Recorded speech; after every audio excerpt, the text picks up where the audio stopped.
Bonjour à toutes et à tous. Alors voilà, aujourd'hui on va vous parler du Hackintosh. Mais voilà, tout d'abord on voulait vous remercier pour le dernier live. On a adoré tourner ce live. Ouais, franchement on s'est vraiment éclaté quoi. Ouais. Merci beaucoup pour vos retours, etc. Votre présence aussi, parce que ça nous a fait super plaisir de partager un peu notre passion avec vous. Alors, autre chose, on a terminé nos partiels, donc ce qui veut dire qu'on va essayer de reprendre les vidéos de manière à peu près régulière, mais bon, faut pas oublier que ça nous demande pas mal de travail la prépa. Alors du coup voilà, comme on vous l'a dit, aujourd'hui on va vous parler de ce qu'est un Hackintosh.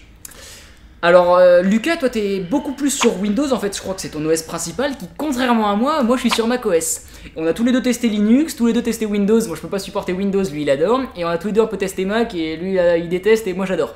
Donc du coup on a des avis très différents sur le sujet. Et éventuellement on pourrait peut-être faire une vidéo, un live sur ce sujet, ouais, ça Windows serait versus Mac versus Linux. Mais finalement, première question, je pourrais te poser, mais c'est quoi un Hackintosh? Parce que je pense que la majorité des gens qui vont regarder la vidéo sauront pas ce que c'est. Le principe d'un Hackintosh en soi c'est très simple. Vous prenez l'OS d'Apple et vous le mettez sur une machine non Apple. La machine non Apple, ça peut être un ordinateur portable ou alors ça peut être un ordinateur fixe que vous avez monté, tout simplement. Mais du coup là, maintenant on pourrait se poser, mais c'est quoi l'intérêt en fait? Bon, finalement, l'intérêt c'est que tu vas profiter donc du système d'exploitation macOS et tout donc les services qui suivent. FaceTime, voilà, iMessage, ouais. C'est ça, oui. Mais après, vous allez gagner énormément au niveau du prix parce que c'est minimum 20% moins cher. Et si vous allez taper sur de l'occasion ou sur vraiment les réductions, vous pouvez aller jusqu'à 50 voire 70. C'est ça, et pour ma part c'était pratiquement 70. On vous met dans la description en fait un lien vers un site qui est spécialisé dans le Hackintosh. Et globalement en fait dans le site, bon déjà ils ont un tutoriel que moi ça fait partie des tutoriels que j'ai suivi pour monter mon Hackintosh, mais ils ont un guide des composants qui vous liste en fait tous les composants qui sont compatibles avec macOS. Et donc en fait il faut bien choisir dans cette liste de composants parce que tous les composants du coup sont pas compatibles avec macOS. Et aussi dans ce site ils avaient fait une sorte de préconfiguration avec un certain budget, par exemple un Hackintosh à 500, 1000, 1200 euros. Donc toi t'avais quand même besoin de pas mal de puissance, etc. Et tu voulais pas trop payer cher. C'est ça, du coup j'ai pris les pièces d'occasion. Et les pièces d'occasion en fait, mon PC, pour un Hackintosh neuf ça aurait coûté pratiquement 1200 euros. Et moi ça m'a coûté 400 euros. Et le mieux dans tout ça, c'est qu'une machine Apple équivalente, que ce soit l'iMac de 27 pouces ou alors un iMac Pro, ça aurait coûté pratiquement entre 2000 et 2500 euros. Pour vous dire à quel point la différence de prix est phénoménale. 450 euros à 2500 euros, c'est phénoménal. Alors du coup voilà, mon PC, globalement, dedans qu'est-ce que j'ai? J'ai un i5 8600K. Qui est overclockable, et que tu as refroidi avec un ventirad Be Quiet, tout à fait classique, ouais. Ça suffira largement.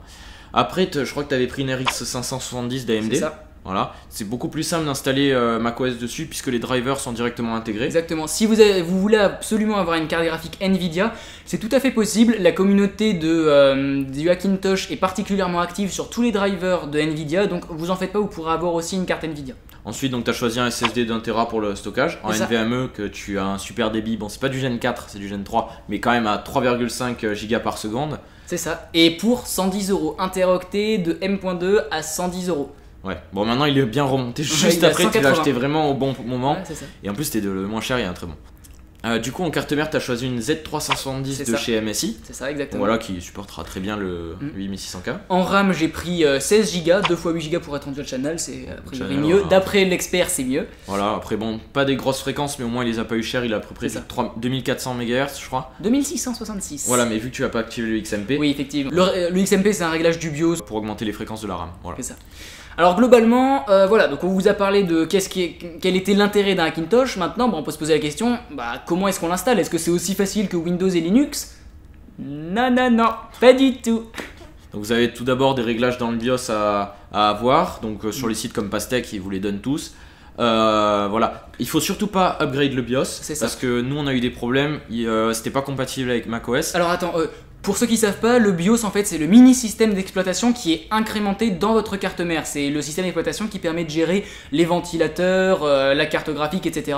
C'est une sorte d'interface qui permet de tout gérer. Et comme tout système d'exploitation, il y a des mises à jour et voilà, il y a des mises à jour qui corrigent des bugs. Ça corrigeait des failles de sécurité d'Intel, mais en contrepartie du coup macOS c'était plus compatible. C'est ça.